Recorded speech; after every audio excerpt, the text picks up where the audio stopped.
This is pretty much your town, yeah, right? This is pretty much it. There's 25 of us in a 5 square mile radius, and there's nobody else for 30 miles in each direction. There's your customer right there. This is our gas station. I moved out here. Look at this. To live out here, you got to have a lot of intuition and ingenuity. Are you the fire department? I'm a fireman, a cop, I'm the army, I'm the civil engineer. This is what powers the whole place. State of Jefferson. We're like our own area up here. What are you mining for, gold? People say move to the country, live the simple life. I moved to town, move the simple life, man. This is not simple life out here. Any people overshoot these turns? Oh yeah, there'll be some cars coming up here on the right-hand side. Oh, no way. We'll grow a few thousand pounds of onions, a few thousand pounds of potatoes. We're like a magnet and a gravitational pull for outlaws out here. You call me a hippie or a redneck? You act hippie, but you're redneck. Oh, this swimming hole is perfect. This is the living room right here. Don't get any better than this. You know the guy I'm meeting. He's a character? Yeah. You're in the video, is that cool? Oh, no.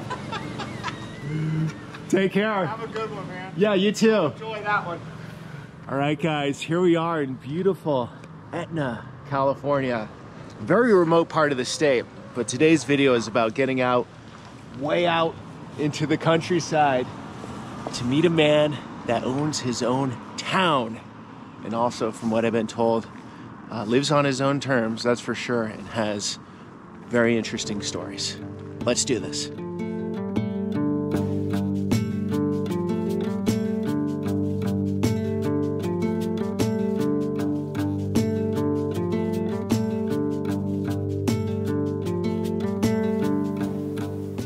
Once you come down in this canyon, you're 30 miles from nearest power outlet, you're 30 miles from cell phone service, you're 60 miles from any basic services. Time is what it is. It's just the day and the night and what you're doing, you know? And this is pretty much your town, Yeah, right? this is pretty much it, yeah. So you got a saloon here? Yep. So For those willing to go on a serious adventure and come out here? Yep. There's 25 of us out here in a 5 square mile radius, and there's nobody else for 30 miles in each direction. How far to the closest grocery store, real grocery store? Real grocery store, 2.5 hours. So this is the store in Cecilville. You can stand in the middle of the road and nothing's gonna happen. Oh yeah, this is it, man. The horses, see, like kids pet horses. I don't know if you've seen the horses, but you're in an open range, free range county.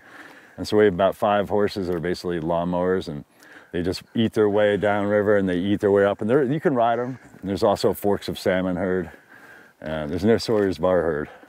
I don't have anybody that hangs out in the bar and drools or like is annoying. Like the neighbors have a key.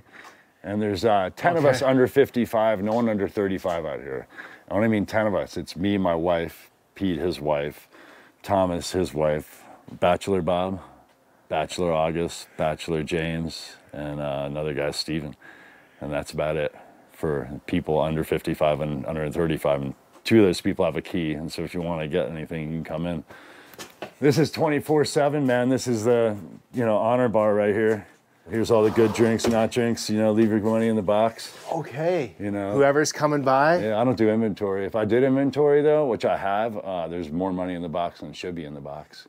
Has this ever been stolen? One time only, someone took the whole box, but I think it's because there's a lot of change. And I don't really take the change out. I haven't taken this out in a week. I think they just took the change. I think it was some kids, There'd be like $300-400 sometimes when I come back in here. Oh, that is cool. And if you're gonna take something like a $3 drink, $4 drink, have at it, man. I mean, you're not coming out here to the Salmon River, 30 miles to Cecilville to take a $3 drink, There's your customer right there. Yeah, this is our wintertime scene. We set up a wintertime clothes scene. My thing is take care of your belongings, take care of the things you worked hard for, and everything has to be super nice and clean and smooth. When you come up to a bar somewhere, you don't want to have someone else's miseries or sweat or sorrow on it. You want super nice and clean. I've never seen a bar so clean. Yeah, and this is new. This is 12 years old, this building, this bar.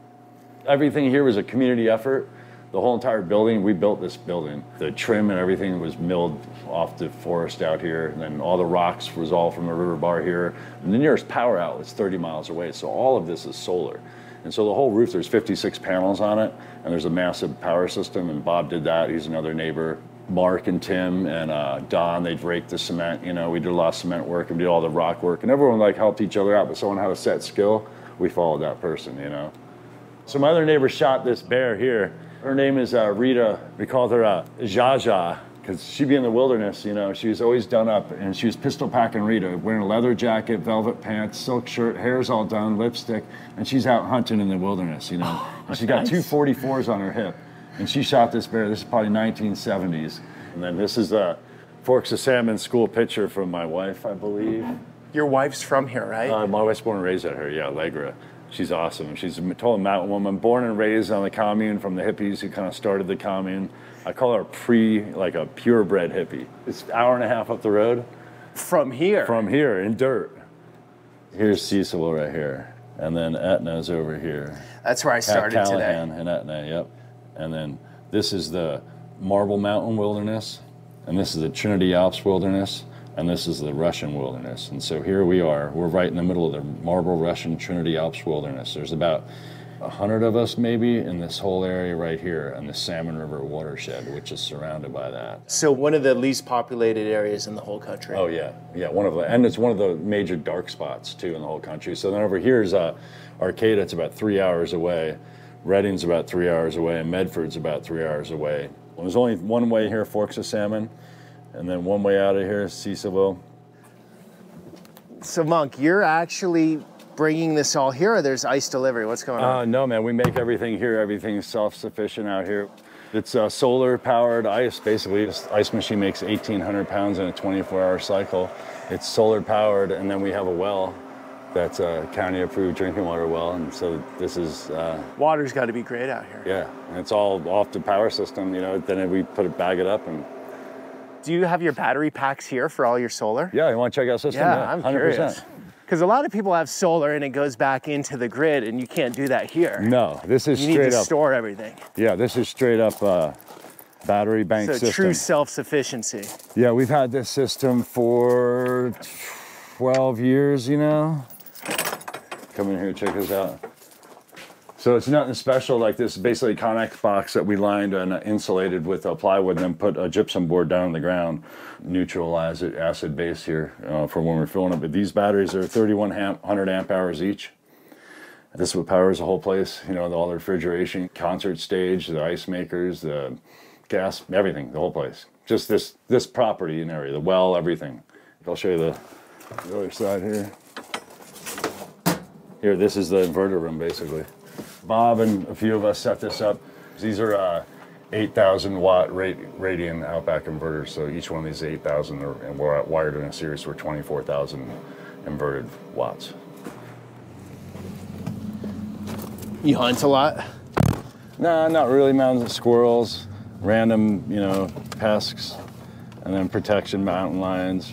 If I haven't been to a property in like a couple months, you know, definitely it's gone back to like the animals, you know, like it's their home. Like you're in the wilderness here, so like it's the mountain lions, the bears, it's the bobcats, it's the lynx, it's like all those people's homes. I don't cap them, I won't shoot one of those unless it's like coming at me or if it's like not moving. Like my neighbor a month ago had a mountain lion stalking him on the road. He was walking on the 2-lane here and the dog made a noise, turned around, there was a big mountain lion like 50 feet behind him, and then he turned around and crouched down and he went like this and the mountain lion crouched more and he was like, get him, and a bunch of the dogs that are up the hill came down and chased the thing and just bounced away. They're so fast.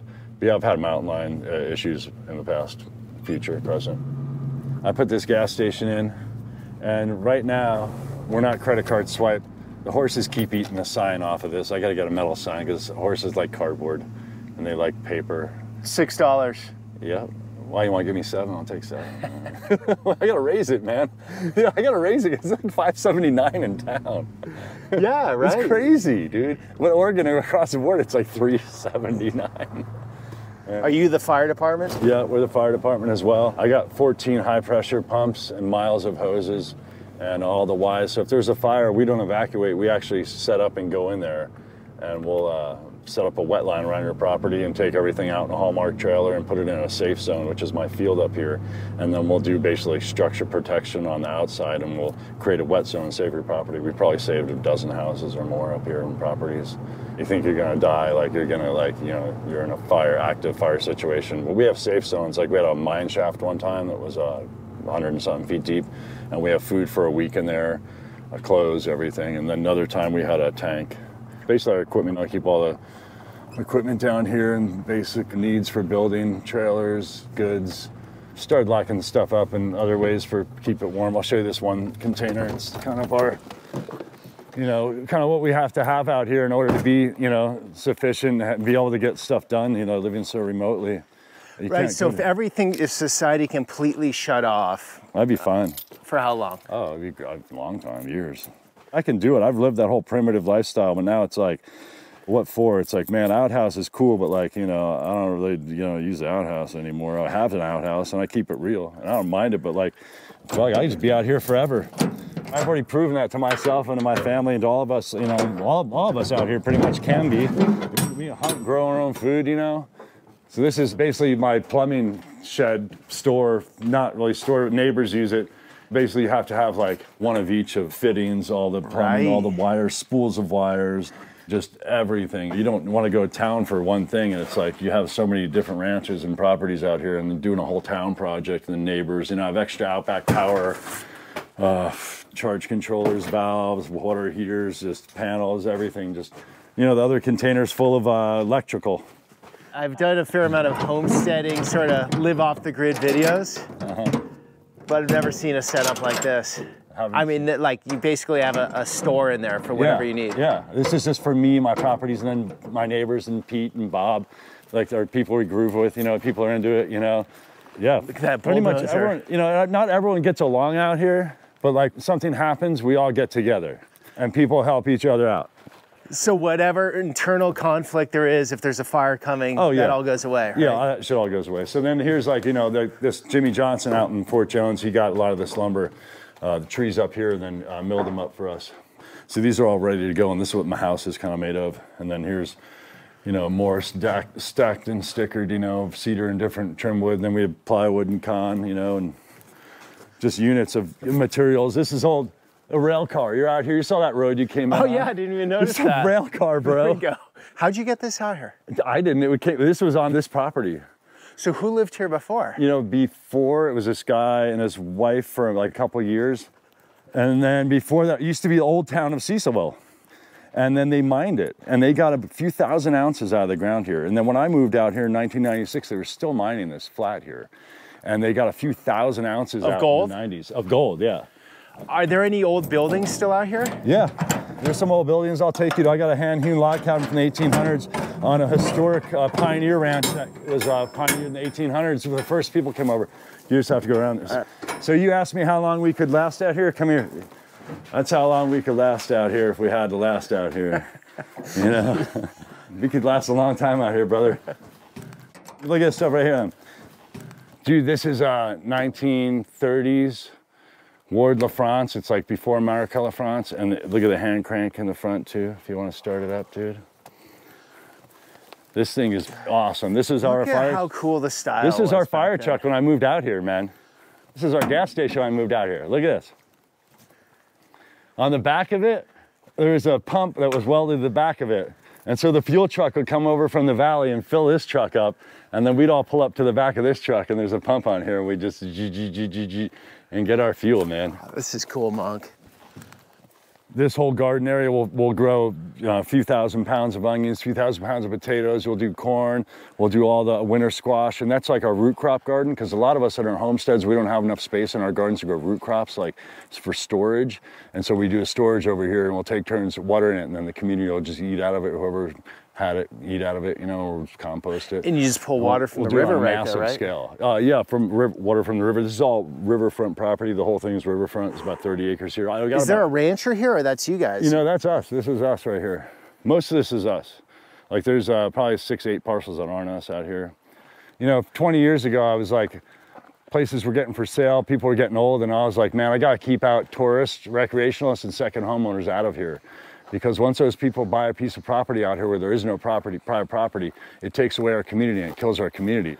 Property becomes a second homeowner property. They're here 2 weeks a year. So what I did was I bought the properties. You bought everything around? Yeah, from the people that were, and I'm still buying stuff around. I just bought a piece last year too.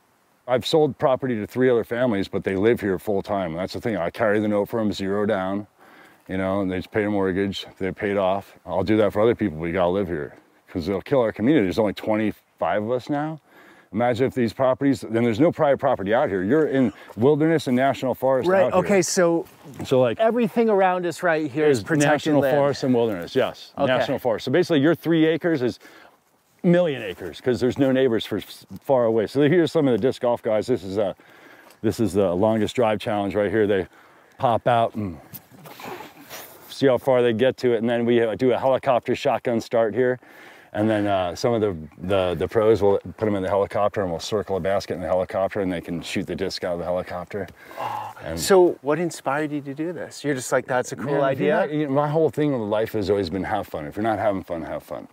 You know, don't hurt anybody. You know, it's easy to hurt people, and it's easy to be a dick, and it's easy to hate. It's way easier to be an asshole and hate than it is to love and be, you know, kind and spread the wealth and spread stuff on to others. And, you know, there's always the haters, you know, yin yang of life, but like, I just wanted something better. I didn't want to do a traditional thing. I don't want to go to school. I don't want to sell anything, buy anything, trade anything, you know. I didn't want to deal with like this fake book, you know, any of this fake, you know, makeup, random stuff, which is fine. No, I've been judged by people. I love beautiful, you know, having fun, but like, it wasn't me, and I wanted something different. And that's why I moved out into the wilderness in this bush area, you know, homestead. And I moved out here after Jerry died in 1996. I moved out here. Jerry Garcia, for those that don't know. Grateful Dead, man. We were on tour with the Dead. I had a van. We were just about to get this other school bus. And then my buddy died. And so when we came out here, my other friends found this place. I was like, man, I drove off a cliff into heaven. And I came out here, I was like, whoa. This is wilderness. This isn't like some religious commune. This is a commune that was started by the Grateful Dead, the San Francisco Diggers, the Mother Truckers, the Doors gave money, Zappa gave money, Leonard Nimrod, Spock gave money, like Peter Coyote's up there, all these other Black Panthers are up there. It was like actual real commune. No leader, no owner, no guru. Where? No religion. Up the road here. It's my wife was born and raised on. It was a Seriously? real hippie commune. Like a real hippie commune. This is like not intentional community where there's a buy-in or anything else like that. Anyone come down the road and live. It's kind of closed off more now because the peace-loving granola went out of the scene of like hippiedom. You know, it's a lot of those street kids and gutter punks and handouts. So there's not many people wanting to homestead. You know, I just think it fizzled out, like the culture, you know. Kind of like our culture out here in Northern California, growing marijuana is revamped, you know. We lost the whole culture with legalization of marijuana out here. Like the homesteader and back to the lander could live and have an economy from growing, you know, marijuana and growing food and supplementing incomes. I mean, everyone grew weed and marijuana out here. The postmaster, everyone grew a plant. The postmaster. Everyone grew a plant for Christmas, you know, at the very least. Even the police, you know. It went from mining to ranching, logging, and then to weed, and now weed's gone. Now it's like, what's next? It's restoration or remote jobs. Other than that, you can find a way to live out here. I put out a challenge. If you have any viewers that want to live out here in a homestead, I got 14 pieces of property with cabins and other things, and I'd have people from homestead. Careful of what you ask for. Do you really want me to post that? If you don't, if you put a resume in, dude, and send me a thing, I vet people. I'm pretty damn good at vetting people. I'd have a homestead challenge where, like, you want to come out here and give you the place for, like, you know, a 5-year thing, you know, you got to prove out and homestead it, or even potentially to buy a piece of property while I carry it as an owner. You know, and if you're together people that have like your together, you know, like no tweakers. No tweakers, no psychological issues. If you ever resume a little write up, you know, or if you're a couple would be preferable, but like, yeah, I mean, what's to lose? I mean, we're out here in the wilderness and other people want to homestead. No one wants to homestead anymore. This is a chance to. Okay, that's interesting. I mean, so you know, I'm going to leave your information in the description of the video if someone wants to homestead out here for 5 years. Or a couple of years, or give it a shot. If you stay longer and it's potential, then sure. All right, can you explain this for those that don't know? That's the state of Jefferson, and then is a concept of no taxation without representation kind of thing back in the day in the Klamath counties. And yeah, the Klamath counties, they set up roadblocks. It was also seen as a little racist too and sexist, the movement as well, but the state of mind of the concept, the modern concept's awesome and it's straight on, you know. What is it, the basic concept? We don't get represented up here in the North State, and we want representation. Our money and our tax dollars don't go for us up here, and we're not getting the services and the government we need, and we're not part of like the rest of these states like Oregon, Washington, Nevada. We're like our own area up here in the Klamath counties, like the river communities. Like we're a whole nother, you hear Humboldt County, people call it the Iron Curtain, you know. Well, we're state of Jefferson, so to say, in the state of mind. Even though like the movement might have like this kind of dark So side to it's it sort well. of a less government, leave me alone type libertarian thing. Or more like, you know, hey, if you're going to tax us, tax us. I mean, I paid $26,000 in tax up here, property tax up here.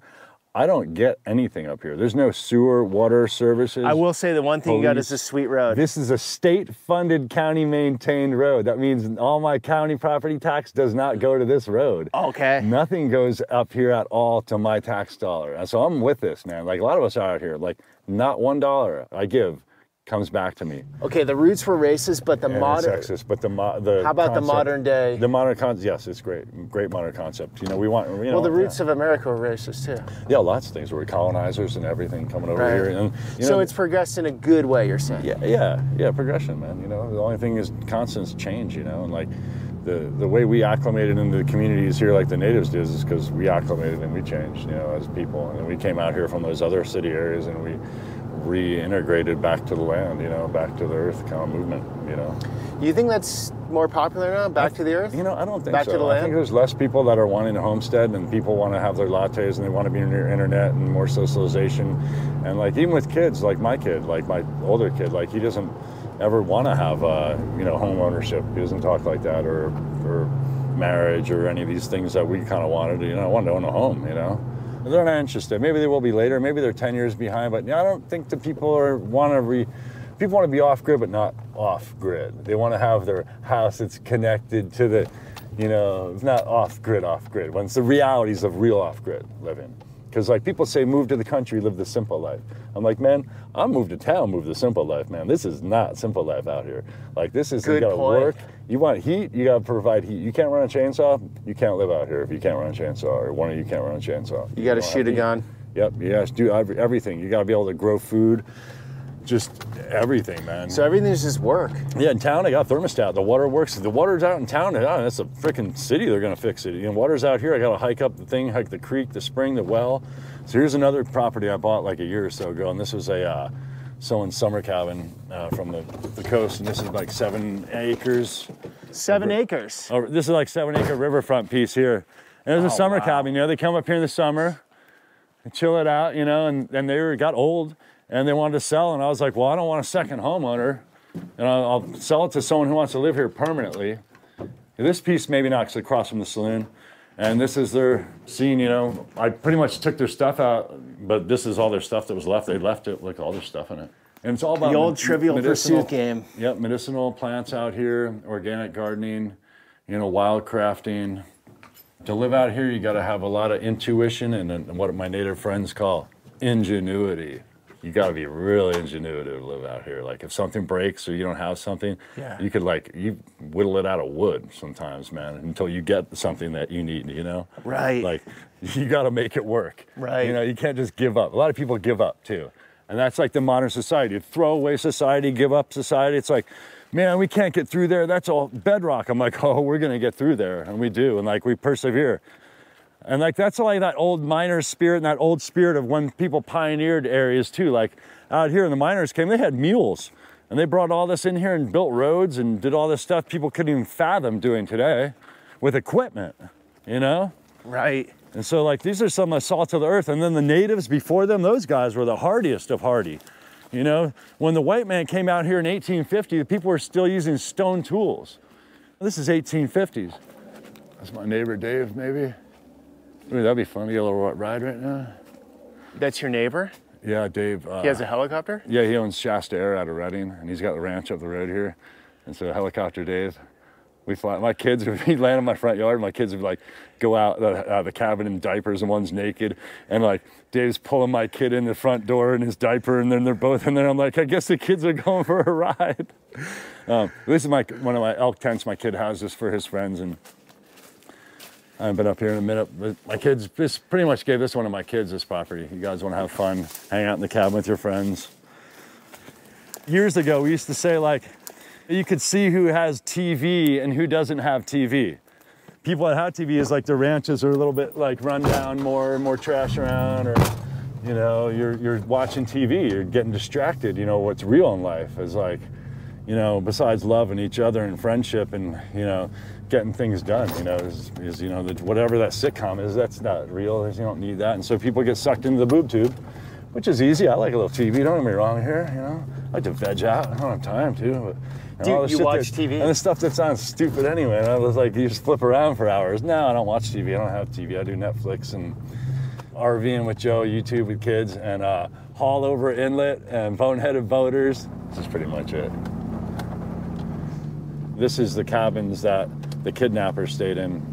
The kidnapper? Yeah, this guy, Tad Cummings, and another lady, Elizabeth. He kidnapped his student, Elizabeth, from Tennessee when she was 15, brainwashed her. Really a sad story. There's a lot of that on the news, you know. It was definitely a f***ed up scene where we called the sheriff's department, and the sheriff's department wasn't coming out here. And then we knocked on a sergeant's door, had a friend knock on the door in town. They said it was out of their jurisdiction, and we're on our own, basically. And we had to call the FBI to come down here. So you were living right over there, and the kidnapper was living right here? No, he was just actually came through, and my caretaker was living over here. He had some work to do, and the kidnapper needed gas. And he said, hey, you move these rocks and do some work around here that Monk's got me to do. I'll give you some gas of Monk's. So he did, and then my other neighbor, who's long, you know, technical, like, you know, regulator out here, Pete and Bob and I regulate, you know, mostly out here. You're the law enforcement? Yeah. He came down here and saw the guy was sketchy and was like, gave him 20 questions, still sketchy, went home, looked it up, and sure enough found him. And then came back, showed my caretaker. My caretaker's like, no, man, he's a good guy. That's not him, man. He's a totally good guy. Caretaker's also from Tennessee. So yeah, then we entrapped him. Hey, buddy, you know, spend the night. You know, what's up, friend? We got more work for you tomorrow. Meanwhile, Pete calls me up. He's like, Monk. I was like, what's up? He's like, we got this guy. He's like, wanted. I'm like, is he in the bar right now? Because there's no phones out here. He's like, no. I'm like, where is he? He's like, he's up in the cabin. I'm like, so why are you whispering, man? He's like, because it's crazy. I'm like, you're freaking me out. He's like, I was like, go grab homeboy, grab other homeboy, grab the shotgun and detain him. He's like, he's got a gun and he's got a hostage. I was like, well, call the sheriff's department, bro.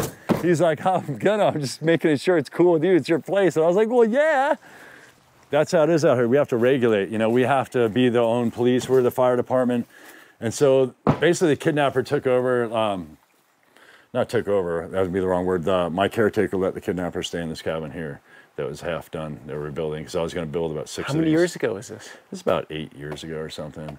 And so I stopped doing any work because my kids got older. Like everything's on hold now. Cool cabin. Yeah, really cool, man. Overlooking the creek right here. All the blackberries will get knocked out again. You know, my kids get in high school or they're out of high school, pick back up. But so I started doing the cabins, and I was like, well, shit, I got to get someone to clean them and work them. And like, I can't even get bartenders out here. Like I have to, so any of the bartenders I have or any people out here or caretakers or groundskeepers, I house them. And so I have to take care of them and deal with them. Are you looking for people? Oh yeah, all the time, 100%. Okay. I'm done with dealing with degenerates or drug addicts or drug users or people with mental issues or people that, you know, don't want to work and they want something for nothing, you know, like it takes hard work. And I don't expect anything from anybody that I wouldn't do, you know, except going crawl spaces because I don't really like crawl spaces.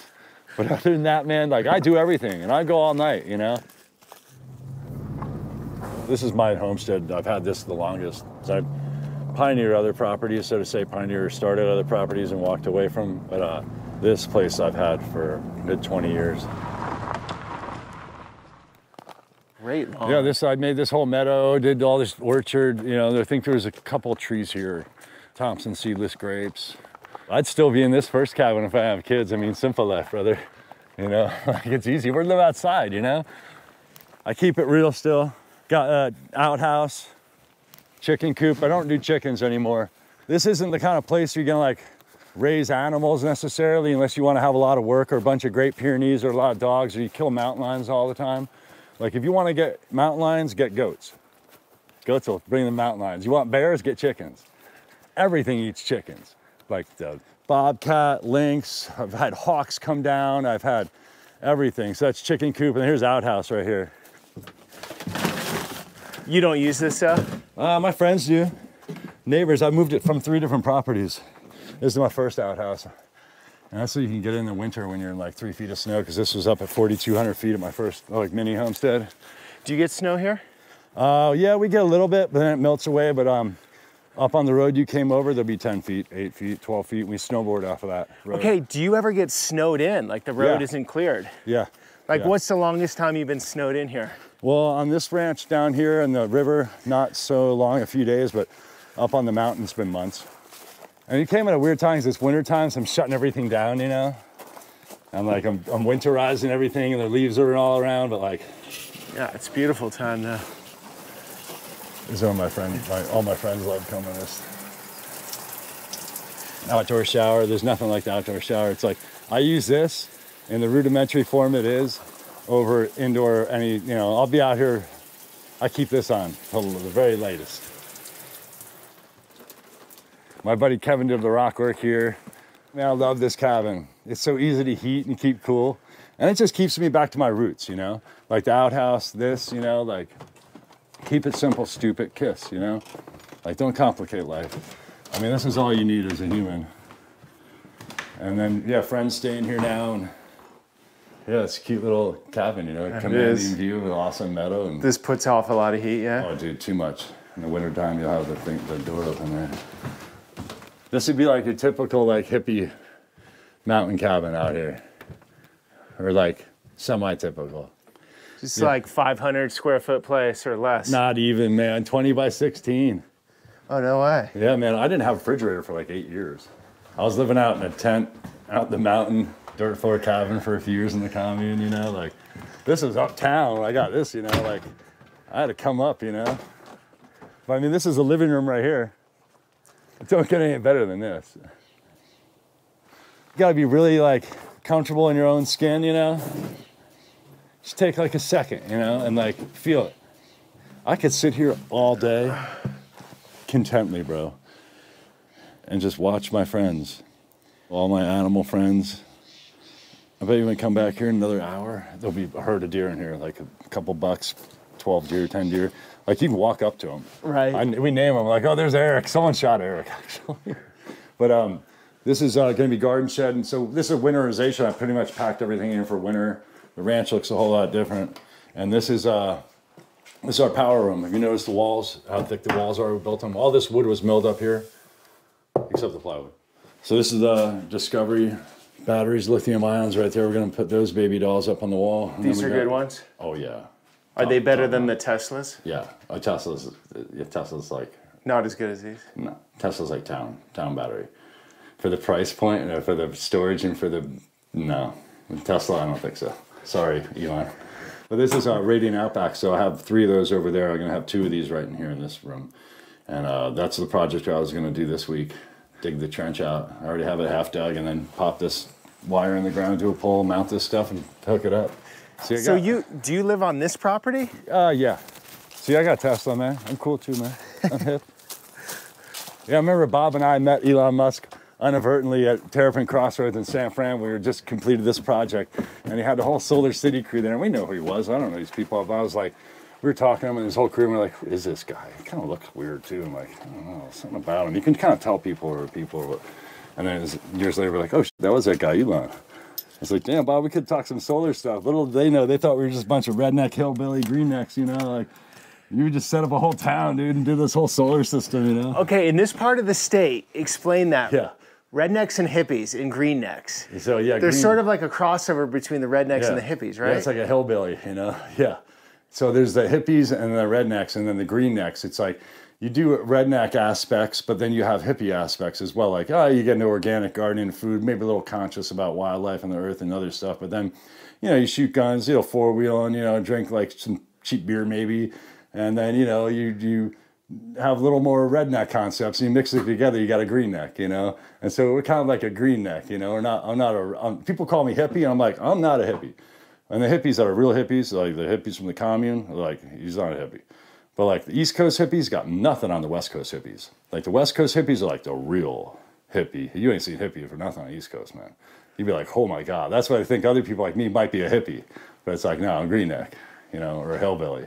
So this building, I built this as a guest cabin and like a spot for my friends. And oh, this so there's is another great. bed here I put in here This too. is cool. And then the kids stay here. You get a nice view of the garden and the whole nice view outside here. And all this wood was, all this wood came from Salmon River, shaped on site. My wife and I started building this about 10 years ago, and it's all cement board. My wife's house burned down twice. And so everything we build from now on has been cement board, hardy board. These stairs are just construction stairs. They come off, and I'm gonna hardscape this. And then the ventings are even special fireproof vents, you know. Earthquakes aren't an issue here? No. Okay. And this is back around here. All my buildings on all my properties have that sprinklers, galvanized steel pipe. Oh yeah. Going up, you know, that's a massive rainbird, so I can create a wet zone. And then if you see up there in the forest, all around the whole entire forest and my whole property. Right. I have those poles.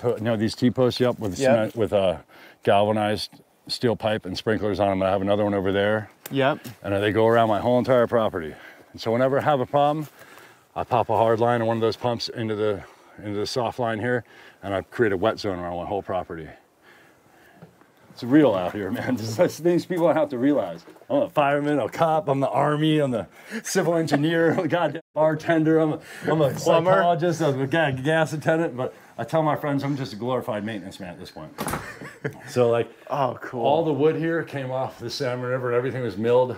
I did all the beams and the bigger stuff you don't see. And Jimmy Johnson milled it from logs that were up here, and then Ariel shaped, all this wood was shaped on site. All the quarter round, half round trim. It's really quality work. Every single thing you see here was shaped on site. Yeah. All this wood, and it's all from local, right up the street here, up the road, street, you know.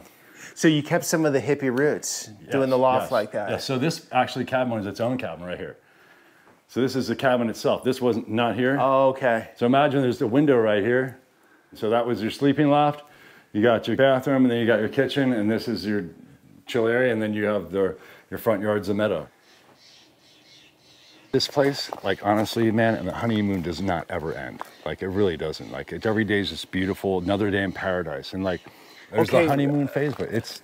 To be fair, when people see this through video, it's total honeymoon. It looks amazing. Yeah, like I want that. Yeah. You're rare. It's work. You're rare, right? It's work. Yes, I'm rare. I just want to be real rare with everyone. Yeah, I'm super rare. You got to put in a lot of work and a lot of gumption, and you got to have blood, sweat, and tears, and you got to have hands like. And you got to have the money to pull it off. And you got to have the money to pull it off. If you can come up with that, that's the $1 billion like. Starlink exists out here, right? Yeah, but then you're talking techie stuff, and so then you're living out here, and then people kind of want lattes and other stuff, and they have education that they owe a lot of money on for college and for bills and for, you know, loans and stuff. Yes, for sure, that is the next phase is restoration or techie remote. But is the remote person going to want to be doing all the work? No, because they're going to be stuck in on the computer doing work, and they're not going to want to be shooting at bobcats. Yeah, they're not going to, probably not going to be the chainsaw. You ain't run a chainsaw, you ain't living out here because you need heat. I don't want to poke too much in your past and cut me off whenever you want. You know, tell me, don't put that on camera. Back in the day, you grew weed, right? Oh yeah, oh yeah. So that you made. We were doing it before it was cool. You made decent money doing that. Yeah, great. It was awesome. Yeah, way before it was cool. So when we were doing it, it was like we were following behind the guys from the 60s and 70s, and a lot of our friends who were doing it, we came up with a lot of the technologies that you use nowadays, like the nutrients, the soils, the lightings, there's the hard goods, or maybe even the oils or the extraction methods. You know, my friends came up with that. And so if you were in it back then and you're not okay now, then you've done something wrong and you didn't retool maybe. But now that opportunity has gone away. That opportunity is gone for the homesteader. That's the thing about back to the lander. And so they could come out to Northern California and Southern Oregon, and there was tons of mountain areas, there's tons of water, and so they could grow marijuana guerrilla style in the national forest and the wilderness, and they could live on their homestead here, and they could eke out a living, you know. And then it became, you know, medical, and then you could live out here, but like that was the economy. They could grow some weed, and they could also do another job like logging, whatever the job was. They could supplement their income with that. And then some people just were straight up marijuana farmers, and that's how they did it, you know.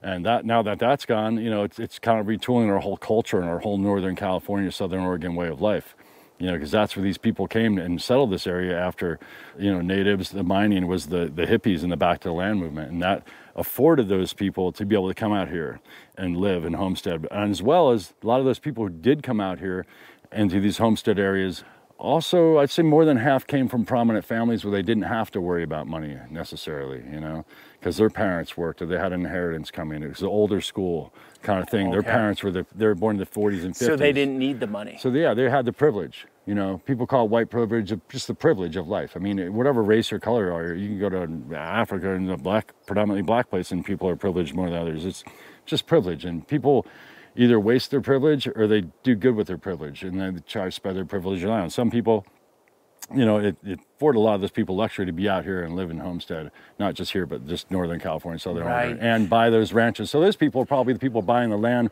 where the other people kind of lived on too. Well, wasn't there friction in that? Because if it was the old school local up here, that was probably logging. Oh yes, yeah, people burning hippies out, yeah. And they were like, they're working for every one of their dollars.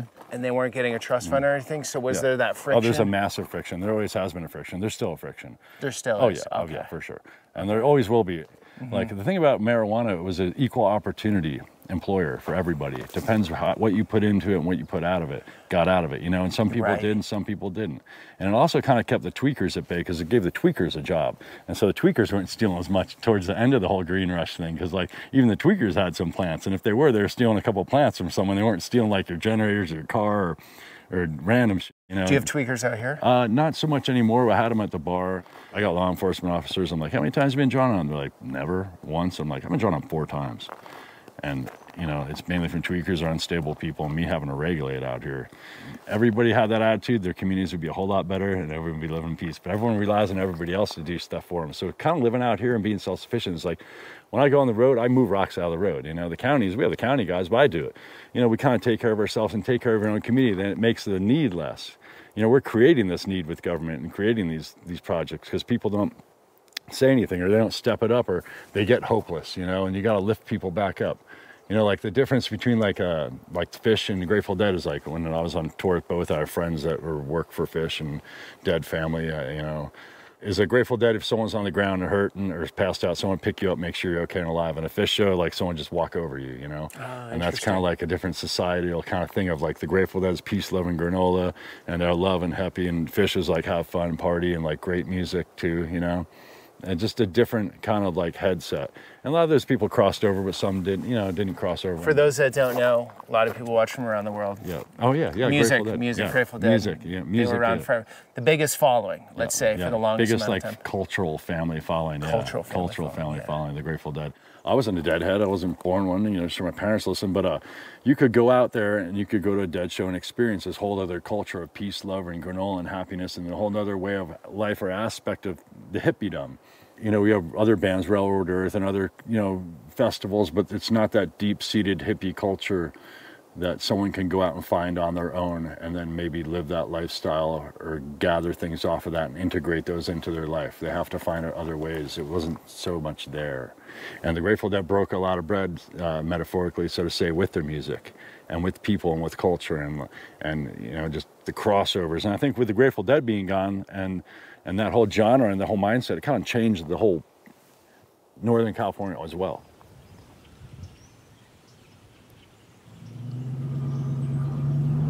In the late 80s and the 1990s, the government repealed the Mining Claim Act and kicked all the miners off their mining claims.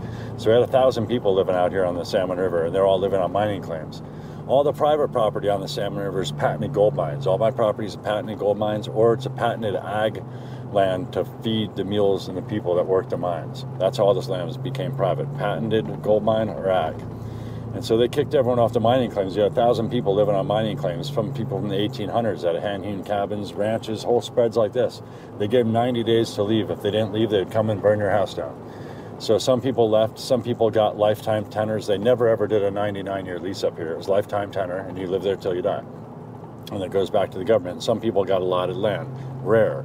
And so they give you 90 days, and so people were up in arms about it. You can't just kick us off. We've been here for 100 years, my family. There's thousands of people, our whole community, places like this, all up and down. Someone's living there right now? Yep. He built this place all by himself. He's still working on it. We're all still working on it. Never ends, man. It'll never end, brother. So they give you 90 days. People got up in arms. My father-in-law started the Salmon River Siskiyou Citizens for Housing Reform, and they protested it. So they have meetings, and when people go to meetings, the Forest Service notice they're gone, and they'd surround your house, guys with guns, law enforcement, and they'd bulldoze your house to a pile and burn it.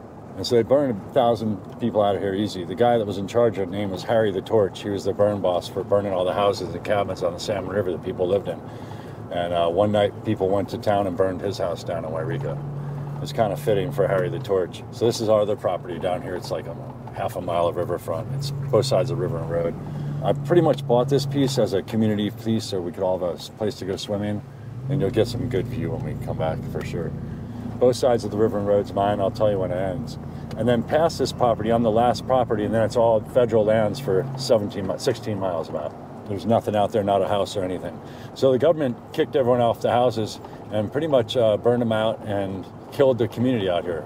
Kind of got rid of the people that would go to school, people that participate in fire and rescue, people that go to community gatherings, as there is no private property out here. It's like 0.01% private property out here. So how did some of it stay private? Well, they were the pieces that people patented gold mines from back in the 1800s and the early 1900s. You could patent your gold mine, but it cost you $2,000. But why would I patent my gold mine for $2,000 when I just pay $5 a year for my mining claim and I have a house on it? So people didn't patent it. Do you know whose land you're on? Who patented it?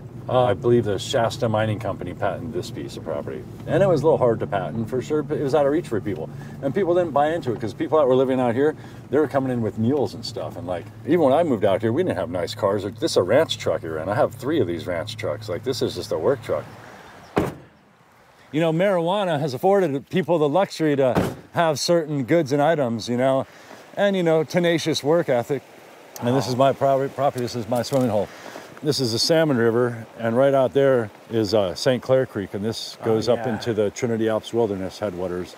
That's all, you can drink the water out of there.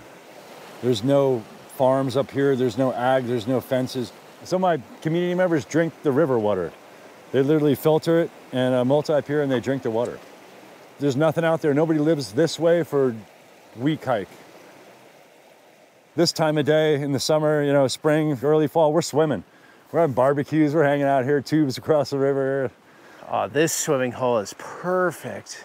All the kids come down here, bring the gold pans down here, a gold cube, and we'll just do a little family panning, fun for the kids. Gives the kids something to do, a little entertainment, finding You can gold. see the flakes in there. No, this is actually... What is that? This is called your gold. Yeah, the your gold. My gold's the real gold. This is fool's gold. But it looks like it, huh? Pyrite, yep. It looks like it. And I've actually had some miners that bought a mining claim from somebody, had no idea, and they came up and said, yeah, I think he salted it. It's all gold everywhere in our claim. And my wife just laughs and said, oh my God, you guys, that's pyrite. And they're like, pyrite? What's pyrite?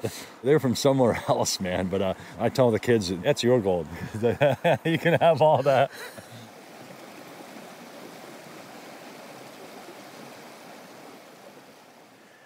Monk is quite an interesting guy. What a world out here. So guys, I want to tell you about another video platform I have off of YouTube. It's a place where I do more behind the scenes, deeper dives on things. A lot of these videos, it's the subjects talking. My other platform is more about where I'm doing the talking and sharing what I've learned with you guys. It's called The Inner Circle. Would love to see you there. We have a few different tiers. The top tier even gives you a postcard from me from every one of these big trips. I'll send you a postcard with my signature, and it's a real cool group where we all talk with one another, question and answers, those types of things. Would love to see you there. Link down below in the description.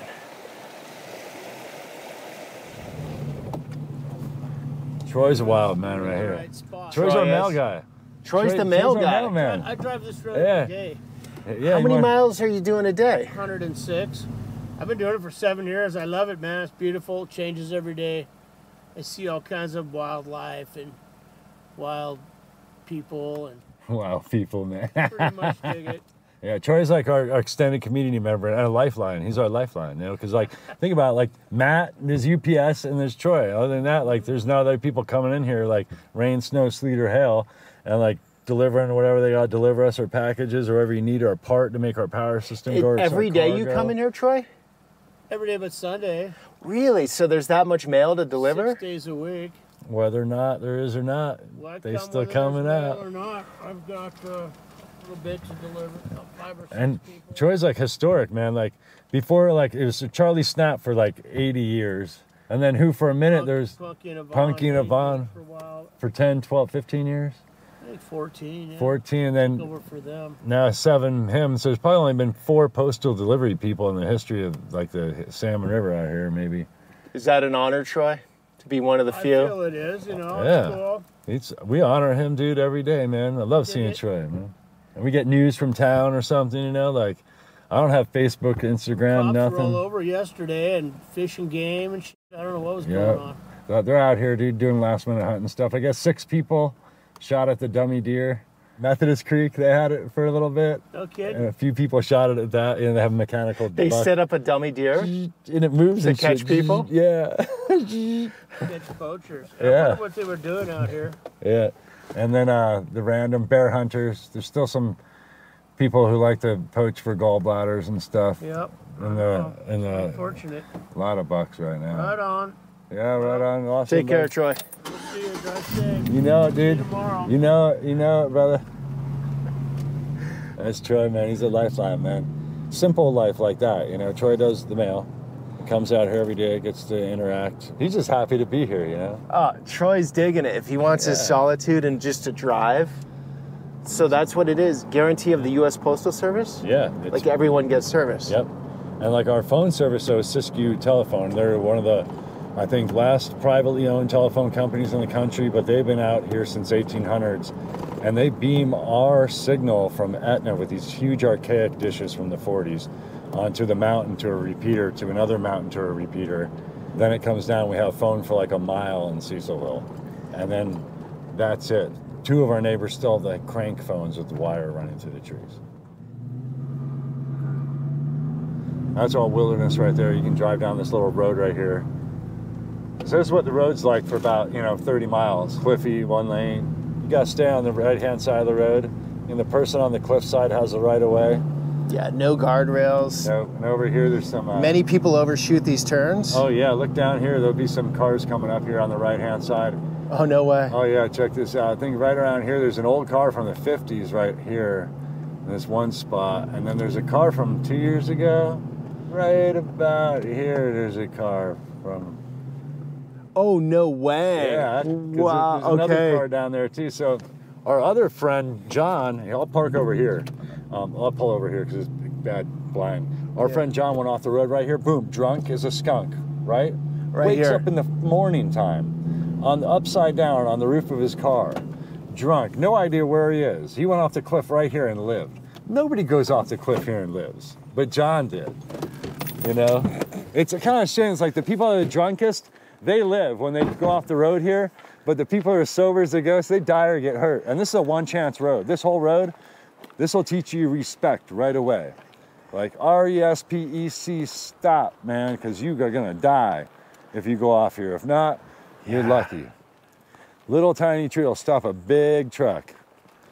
Yeah, this guy, he went off and died a couple years, 2 years ago. I have people come in the saloon and be like, hey, there's a car off the edge. And then we mobilize me, go looking for the car. And they'd be like, oh, what's that car? Oh, man, it's the same car. And so someone put a cone on it. And even with the cone on it, I had someone come in like a month ago, be like, hey, there's a car off the edge. I was like, is there a cone on it? And they're like, yeah. I'm like, you think the cone got put there? Or do you think it rolled on top?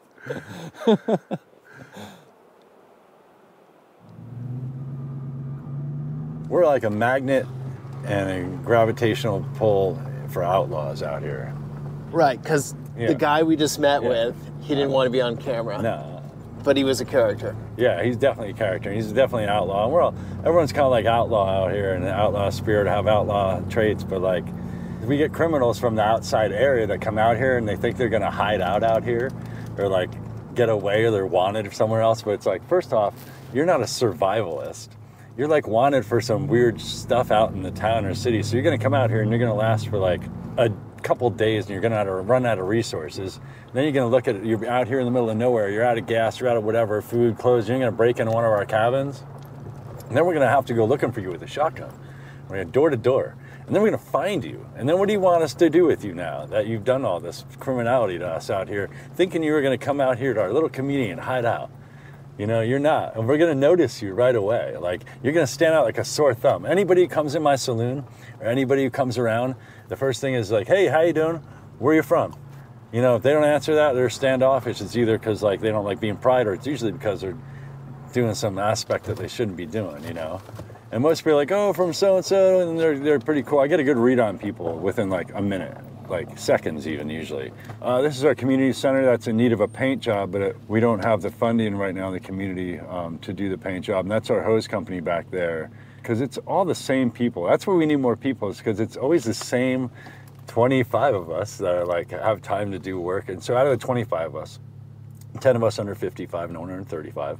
People that are over that are like, they can't be doing laborious work like this, you know, and scraping a building and doing work or donating money. They're fixed incomes.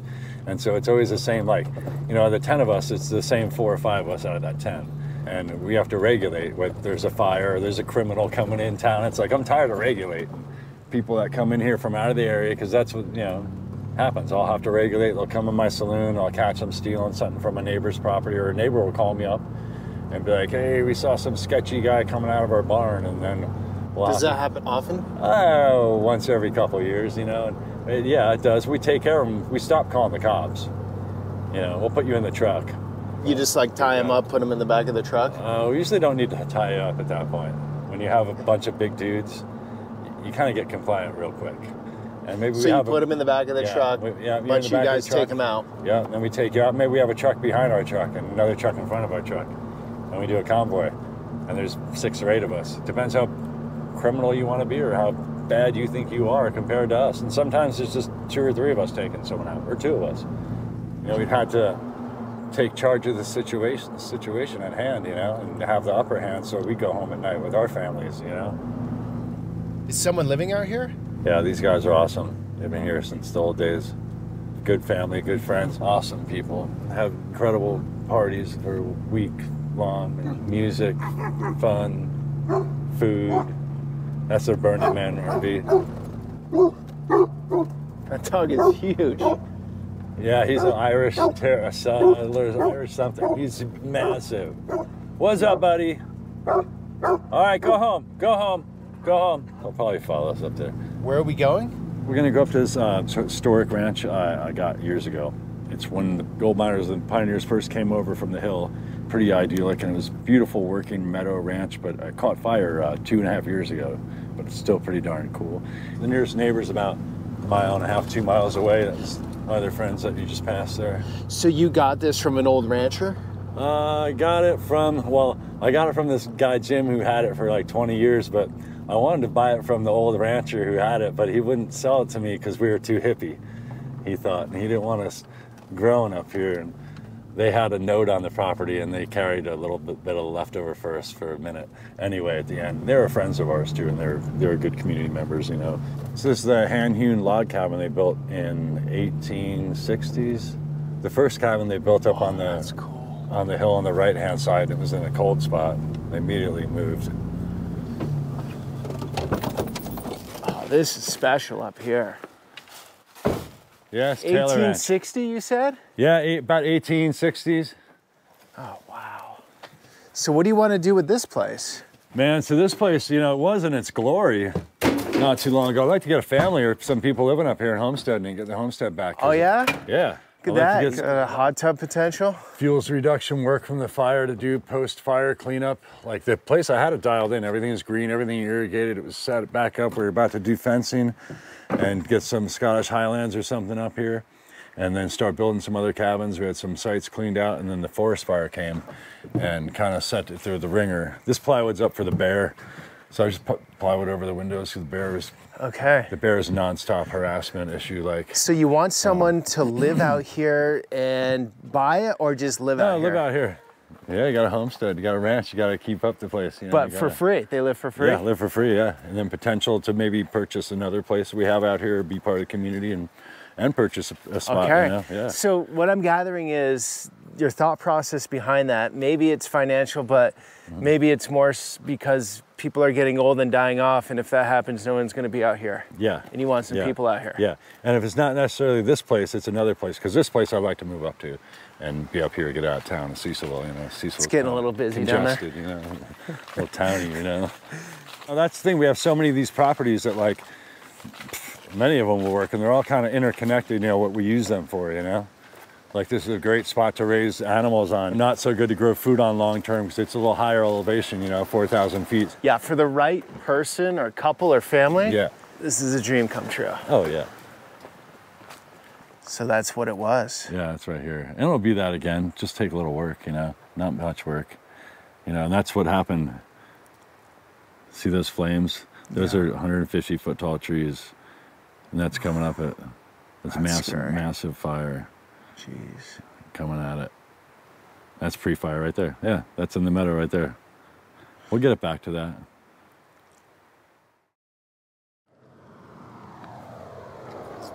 Well, let's see who this is. Oh, these could be the Glacier View boys. No, it's Gene. Hey, what's up, Gene? This is my boy's Gene. Did you buy the road?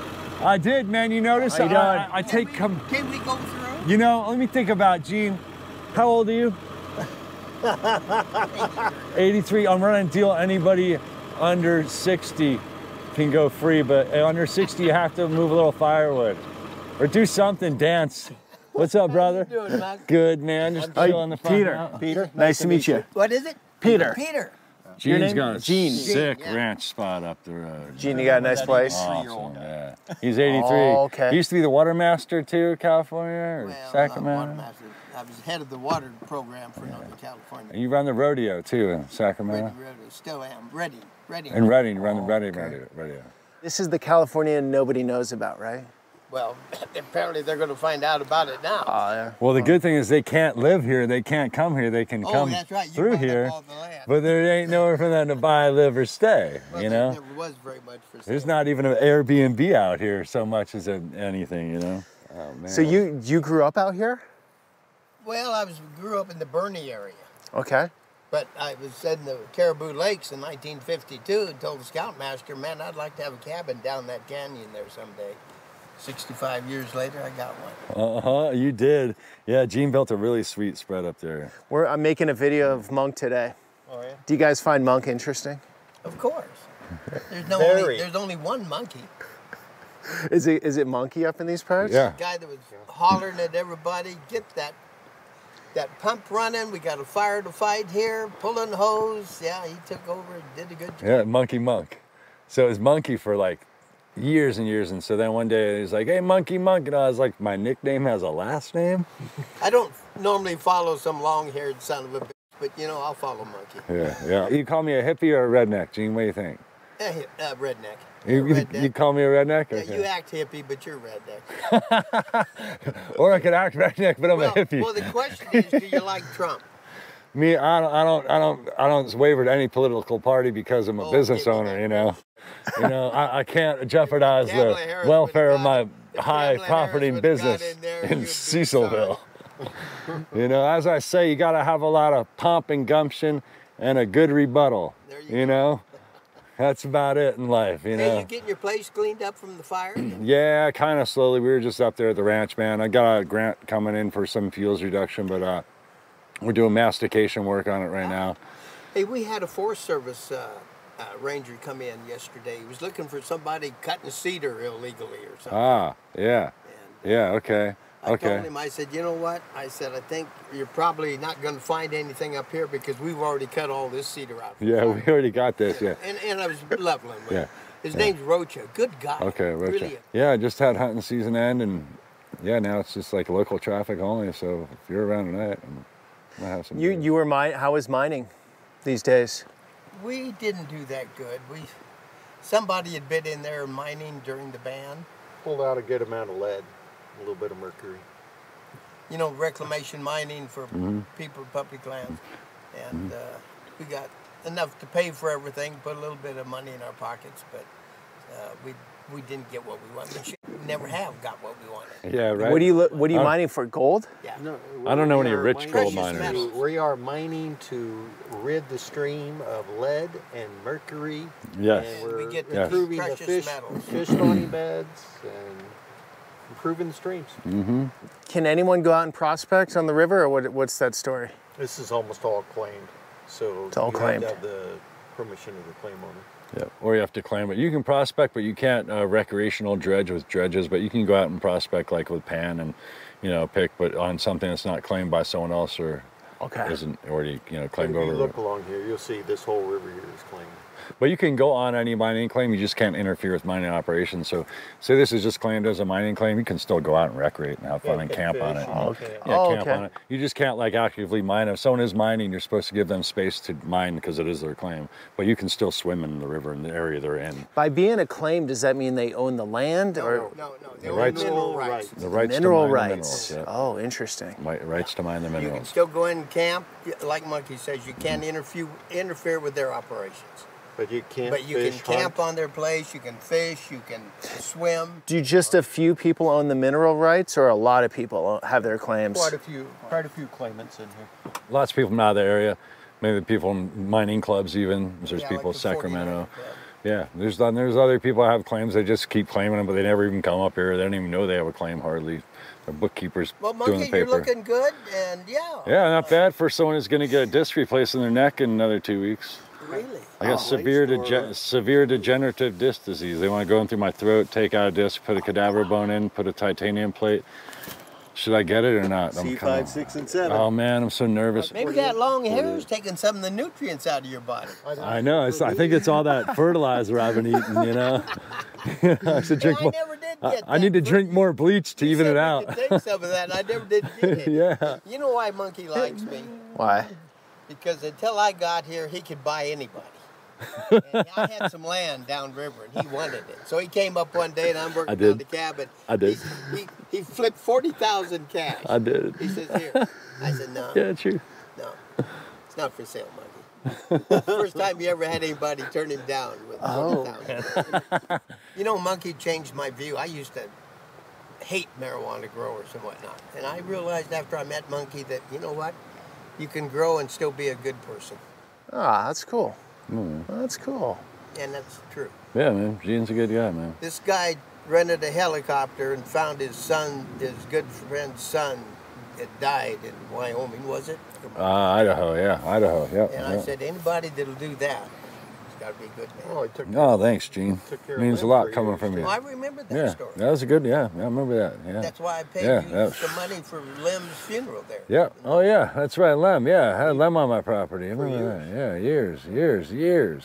You had a friend whose son left here and was going to college. Yeah. Should I tell the story? Yeah, go for it. Yeah, you tell it. And Yeah. the son never showed up at college. And so the dad got worried, went up, and the kid had disappeared. And there was a huge snowstorm. So Monkey hired, was it Dave Everson? Yeah, Dave Everson, Shasta Air. Owns the little ranch up here, good friend of ours. Neighbor. He hired him, he's got a helicopter, hired him to fly him up to Montana, and they stopped at the police station, and the police said, well, I don't remember, they didn't really want to look or half-heartedly looked for him, but wasn't into it. So they started flying the freeway and the roads that the kid would have taken. They didn't quite know which road he took. And they saw a car out, a pickup out in the timber, and the kid had gone off the road and froze to death. He got in an accident. But he did that for his friend. That's why I have a lot of respect for that man. So, even though he smokes marijuana, and it's all legal now, by the way. Yeah, yeah. But, you know, he changed my mind on a lot of things. Good man.